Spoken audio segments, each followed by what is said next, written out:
Okay, folks. Hey, we going live. That's it. This is Shannon. Don't play anymore. We haven't had to do many conversations with the Wi-Fi system today. So, but that's okay. That's why we have all this other technology that goes along with us. So exactly where we are, we sort of had to improvise today, just like the Texans tried to improvise today, but couldn't get to the point. So today, your Houston Texans again fall to the Cleveland Browns and to the former Texas franchise Deshaun Watson.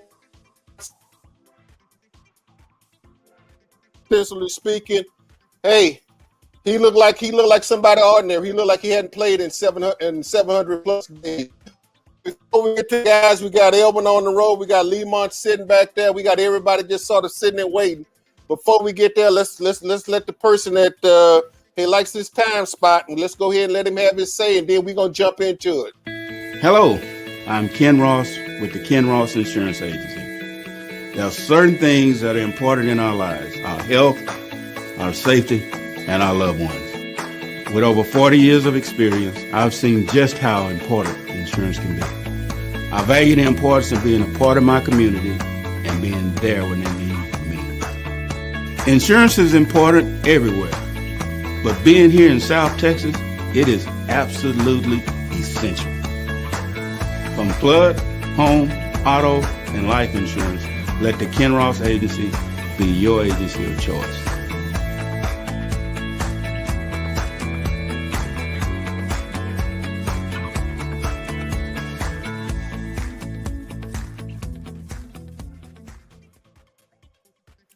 That's right, folks. The Ken Ross Agency, 281-235-5952.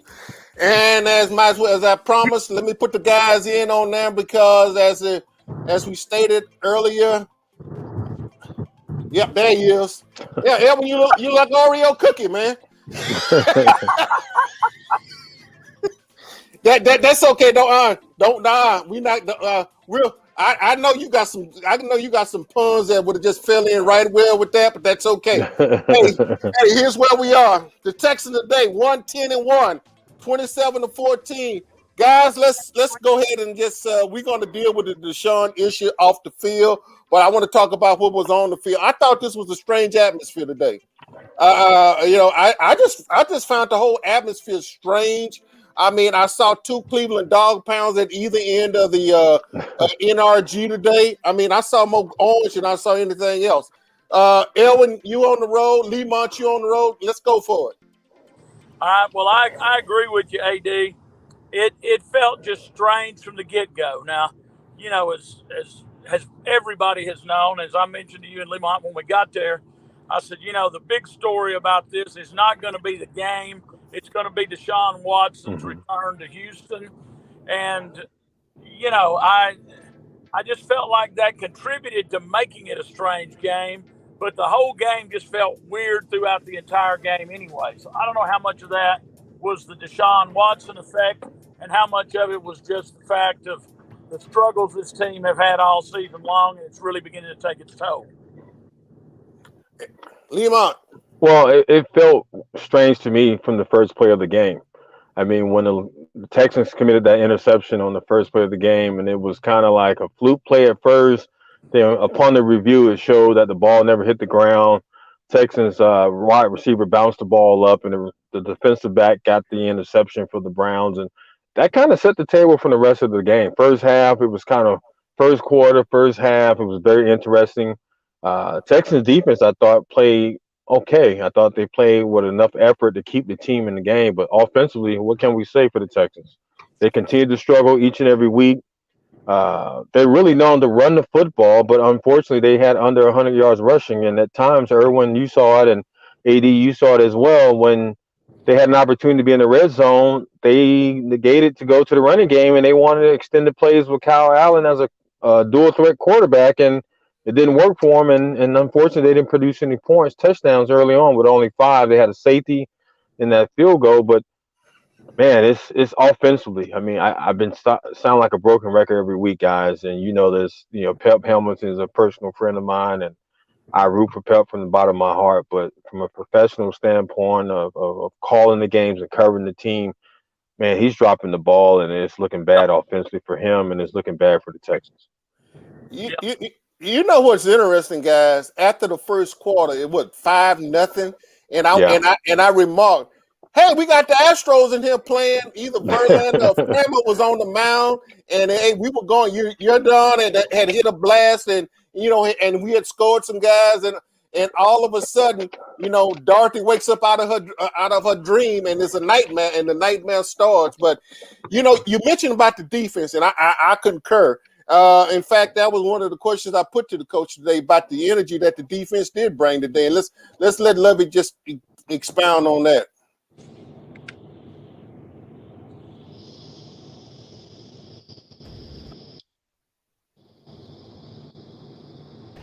Especially with the amount of firepower we thought they had. So, like a lot of the things, we haven't taken the ball away. Those two takeaways we were able to get, of course, helped a lot. But their defense outplayed our defense today. Coach, you had great energy starting this game off.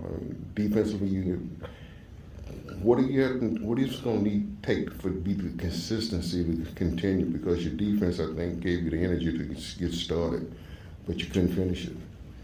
Well, eventually, we got to have some production on the offensive side. We got to score points. I mean, you're right. It's good. We're in it, holding them, taking the ball away. Defense, that's what we've been stressing a lot. We got to get offense more opportunities in favorable situations. But we got to, when we get down in the red zone, I mean, we had opportunities today. We got to be able to convert some kind of way. Lovely, you mentioned the That's. Hey guys, go ahead, man. I mean that. Hey, AD, I was going to say, is it me? I know we're in Christmas season, holiday season, but it seems like every press conference, Lovey's beard gets wider and wider, man. It looks like he become old Saint Nick. It's like he looks like Irwin over there with a all white beard. He had some black and gray in there early this season. Now he's just so stressed. It's all white. I thought, well, hey, I'm not sure if I'm resembling him. I'm not trying to catch up with him, but I mean, yeah, it was a strange game, guys. I think the atmosphere, the Deshaun off the field issues, I think was sort of like the albatross around NRG today.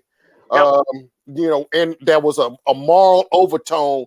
Either you had more.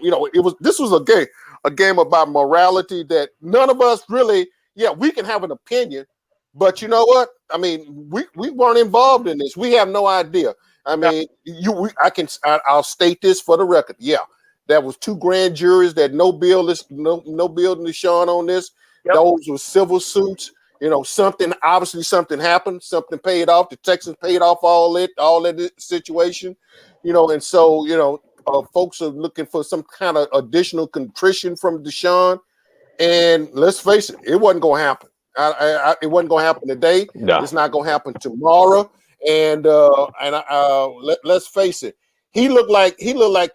I'm trying to figure out who looked the worst today, him or Kyle Allen, because between the two today, their QB rating, man, went bust 75 if you put them both together. I mean, both of them are bad today. You would expect that from Deshaun. He hadn't played football in over 700 days. And so I don't care how much practice you get in. And Lemont and Elvin, we all know this. Practice is one thing. Game speed, game condition, and just getting in there and playing the games is a totally different situation. And Deshaun he looked lethargic. He looked quite lethargic today. I mean, as I put in my caption, the Browns came in with the Texans former franchise quarterback. I think the way he looked today, I think the Texans probably like that deal right about now. Even though Kyle Allen looked, everybody's trying to figure out, who's the third quarterback? And at that point, we started wondering, like, hell, does it really matter? I mean, they might as well start running the Wildcat. Yeah, that would work as well, AD, as anything else. And going back to your comment and Lamont's about how strange this game felt, and Lamont was over in the Browns post-game interview area when I was there. He saw and heard what I did, that was probably the strangest post-game press conference I have ever covered in my entire life. I began covering the NFL in 1977, Tony Dorsett's rookie year after the Cowboys drafted him out of Pittsburgh. But two things really stuck out to me really heavily out of that press conference. One of them was that Tom Stefanski and Myles Garrett, neither one wanted to even discuss anything regarding the circumstances surrounding Deshaun Watson's return. And in fact, one of the paper writers from Cleveland asked Myles Garrett when he was up there, what are your thoughts on Deshaun coming back and being booed every play on offense? And Myles Garrett looks at literally the John McClane from Cleveland and says, next question. That was eerily strange. And then twice, a female reporter from Cleveland asked Deshaun if he had any remorse for what had happened, and he answered her question, or let's say he spoke some words, but neither time did he ever say, yes, I have remorse. All he was talking about was, I was just wanting to get prepared for this game, get back on the field, and get back in the business of football. So that, I think, probably concerned a lot of the media people, that he never said, yeah, I wish we could have just gone back and this never happened. And that, all of that together just made for the strangest press conference I've ever attended after an NFL game. Yeah. Drop Lemont. I guess he had to come back. You know what was interesting, guys? Y'all didn't come back upstairs. No. But I was back upstairs, setting up everything for the show and everything. What was interesting was some of that conversation in relationship to what you just described, Elwin, is the fact that the fact, and I was listening and talked to another colleague, a local colleague, about that particular situation, and it was almost like, you're gonna give us contrition. You're gonna show some contrition, and I'm sitting here going like, and I heard some of the back and forth above us, and I'm sitting there going like, it's not gonna happen. I don't know what y'all expected. Y'all not gonna get blood from a turnip, and it wasn't gonna happen in that situation. I'm not saying this is not a right or wrong. I'm just telling you what's not gonna happen. I think, and he's gonna keep the focus right there. Lemont, you just dropped out, but you come back in on what Elwin was commenting on about what y'all had to deal with over there in that smorgasbord. Well, it just felt different, and I agree with Erwin. It felt different from a lot of standpoint. One, to me, Erwin, it didn't feel like it had an organization. Like, I've been around the Texans, I've been around the Redskins, now the Commanders.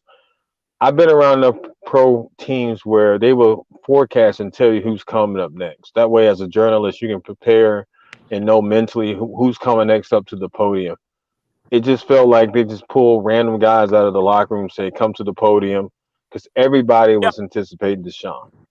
And everybody waited to seem like by the time, because you can tell it took a long time for Deshaun to get there, because when he was done, Deshaun Watson was done, the locker room was closed. Typically, the quarterback comes right after the coach, and once the coach and the quarterback is done, if you want to hang around for whoever comes back, you can, but then you can venture out to the locker room and get people in the locker room. The locker room was closed when we left out of there with Deshaun, so it just felt weird from that standpoint.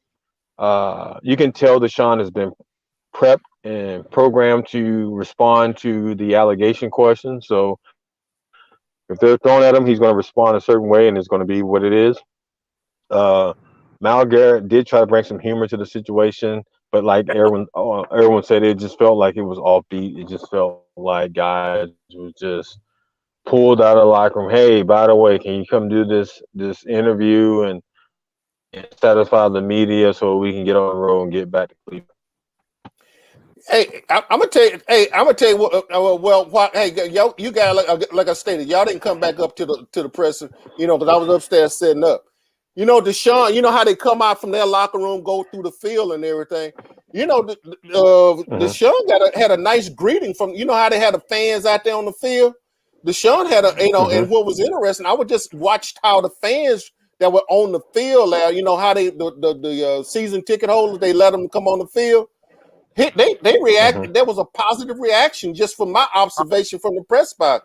That was no, I mean, a few hugs, handshakes, and he didn't sign any autographs, but he did stop and talk to some of the kids. He did stop some of the field personnel and shook a few hands, and then all of a sudden he was back off in the tunnel, go get on the bus. And the next thing I heard, that was you heard the escort sirens, and that go to Cleveland Browns. Heading back to the charter plane after they took the Texans down 27-14. And the unique thing about this game, guys, it was not this was no great offensive explosion. No. We had a punt return, 76 yards, Cleveland. We had a fumble recovery because I thought initially Kyle Allen might have been down. A fumble pick up 2 yards. And then we had one other, a ball. Again, another one of these crazy passes that got popped up in the air, and it was an interception. I mean, for the most part, Cleveland offensively, I think they produced, I want to say 2 field goals. Did they produce a touchdown? I'm trying to remember. And I'm watching the whole game. And I'm taking notes, and I'm going back to my notes. Did they, because I'm looking at the scoring. It didn't give up a single score as far as a touchdown today. I mean, it was a great defensive performance, but obviously we talked about this, guys, up there during the game. Everybody's been asking for weeks, have you considered Lovey switching to Kyle Allen? No. And today we found out why he hadn't considered. That was possible, but Kyle Allen didn't look nearly as good as Davis Mills did. No, he didn't. No. And I'm gonna be quite candid with you guys. When they had that second and third down on the goal line, Dameon Pierce was not in the lineup, and I'm sitting there going like, your best horse is on the sideline. Yep. If I'm the Cleveland Browns, who am I keying on? Nobody. It doesn't matter because what the Texans and that's what I'm sitting there. And Lee Martin, I'm like you. I know you and Pep are real tight, but I'm sitting there going like, dude, call timeout and put him in the game, stack him out, do something, get him out wide.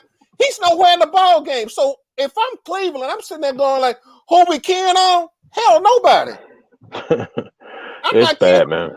I mean, come on, where's the strategy in keeping it on the sideline when you inside the 1 yard line and you got your best back, you got your stud sitting on the sideline next to the coach with his hands on his hip, and he wasn't hurt. There was nothing wrong with him.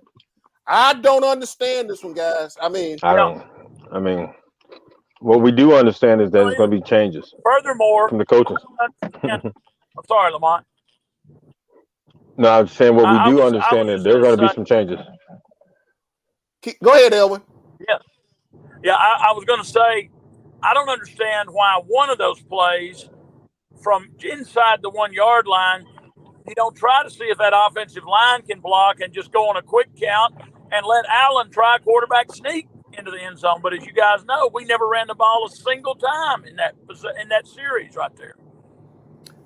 I think at this point, because I think that the Texans playbook is a lot thicker than what we think it is.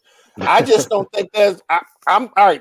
Maybe I'm being naive, and I'm not. I'm not. I'm very cynical. I just don't believe it's that thin. I just don't think they had. I don't think they believe in the personnel, and I'm gonna state this right now. I'm starting to believe that the personnel is not believing in the coaching staff anymore. Yeah. I don't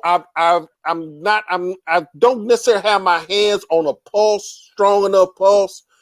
I'm saying that the guys still respect Lovey and so forth.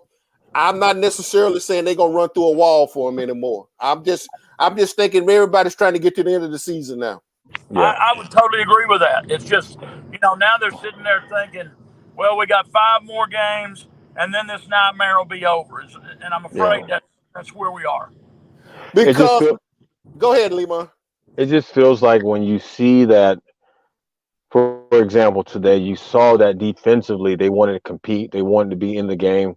they wanted to show some fight. They had a chip on their shoulder because Deshaun was back in town, and you can tell the defense wanted to turn things around. Petrie led them in tackles for the most part throughout the game, so you can tell they wanted to be aggressive. But as soon as they got punched in the mouth a few times, that punt return hurt them, took some steam out of them. But right after halftime, they got punched in the mouth, and the Texans like, "Oh, here we go again," and it was over. Yeah, and here's I guess here's the other thing. We've all of us have watched for the last several weeks how these are good NFL backs have had career days on the Texans. All of a sudden we look up and hear Nick Chubb and you got Nick Chubb and Kareem Hunt, and you sitting there going like both of these, this is a potential for both of these guys to both hit the century mark. And I thought that like y'all, the defense, Roy Lopez, everybody, those guys, they laid in there today, but no help. Hey guys, let's take a quick break, and then we'll come back and wrap it up because I know both of y'all on the road, and we'll go ahead and we'll just how bad can it be up in Jerry World next week for the Texans. Hello, I'm Ken Ross with the Ken Ross Insurance Agency. There are certain things that are important in our lives: our health, our safety, and our loved ones. With over 40 years of experience, I've seen just how important insurance can be. I value the importance of being a part of my community and being there when they need me. Insurance is important everywhere, but being here in South Texas, it is absolutely essential. From flood, home, auto, and life insurance, let the Ken Ross Agency be your agency of choice.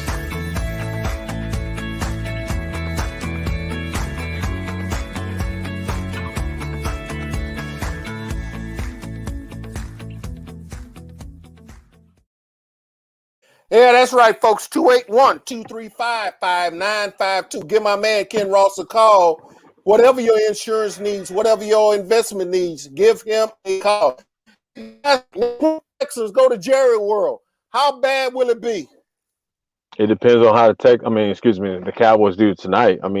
They can come out scot-free as far as injuries. No, we saw Lamar Jackson go down with a knee injury, so hopefully Dak Prescott can come into the game the same way he entered. He can leave the game with no injuries. Their running game is strong and passing the ball. I believe the Cowboys are going to end up with a victory over the Texans. Texans really haven't shown me too much to kind of bank on, especially on the road. It's all Cowboys as long as they don't get bit by the injury bug tonight. Elwin, hold up, Elwin. He's on mute. You're on mute, Elwin. Unmute yourself. Okay. There you go. He just dropped him, but that's okay. All right, Lemont. You got to get ready for some b-ball, man. How's your schedule coming? And what's getting ready to happen for you? Yeah, I'm gearing up for some games tomorrow. I got Lamar, Cardinals. They play NAIA school, a smaller school, so they're anticipating to be able to bounce back and get a victory on that one. But we'll see how it plays out. Lamar offensively has been stalling out, but their defense has stepped up. Hopefully Aaron Brooks, and we can get back on the winning ways back at home tomorrow night. But Erwin's back. Go ahead, Erwin. Yeah, sorry about that. I don't know what happened. I didn't mute myself, but yet you weren't hearing anything I was saying, and then all of a sudden my actual video dropped out too, and I was gone. But what I was saying is I agree with Lamont. I honestly, based on the way the Cowboys have played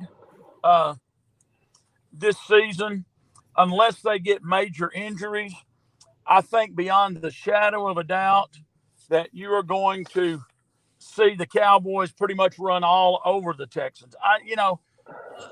Y'all know I'm a Cowboys fan for years and years, but I want it to be a good game, and I'm really afraid this year it's not going to be. You know what?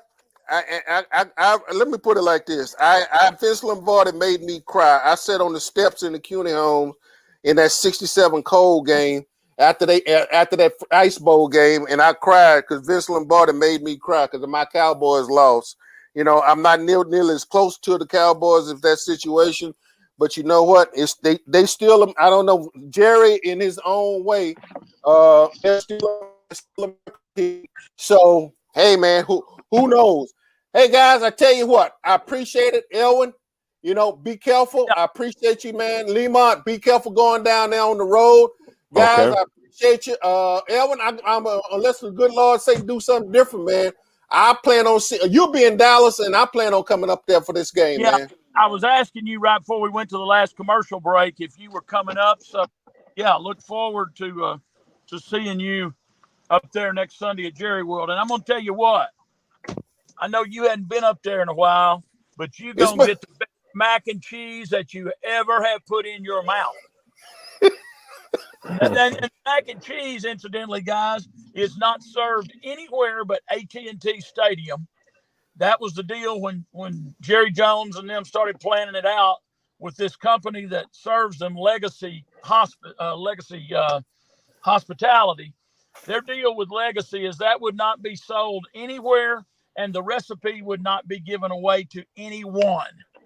And I don't know what they do, but you feel like you eating filet mignon when you eat that mac and cheese up there.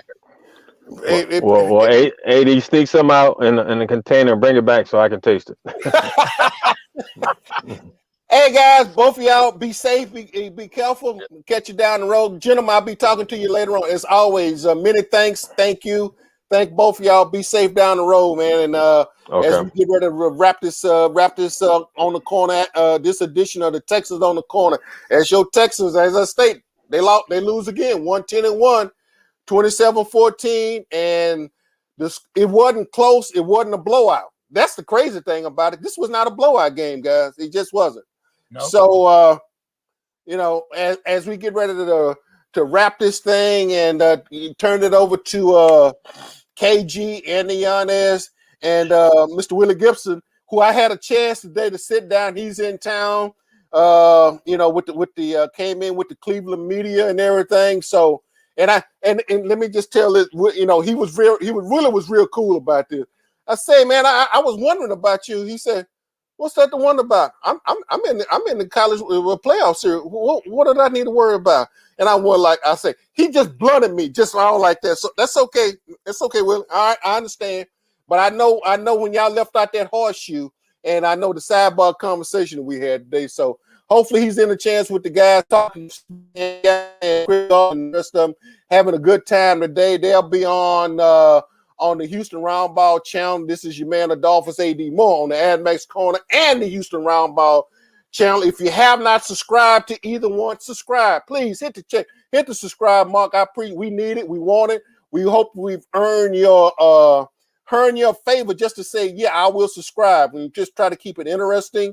We continue to try to grow and try to build this in the best way and make it entertaining to you. We may not win all the time. Hell, we hadn't won in a long time. I'm not sure what a victory even looks like. Right now, another tie would probably look good. No, it won't. I'm just lying, folks. Maybe it was a joyful noise. But anyway, hey, as I get ready to shut it down and turn over to the Houston Roundball YouTube, remember, stay tuned for those guys. Your man, Adolphus A.D. Moore, as get ready to sign off. If you have not got your flu shot, get it. If you have not got your COVID booster shot, please get those. Don't play around, folks. The weather in this part of the country, wet, nasty. 81 day, 20 in the 40s and 20s and 30s. The next day, let's not fool around. Don't fool around with your health. And as always, wish you love, peace. Hey, ciao. I'm out, and the corner is now come to a close. We are done, folks. I'm out.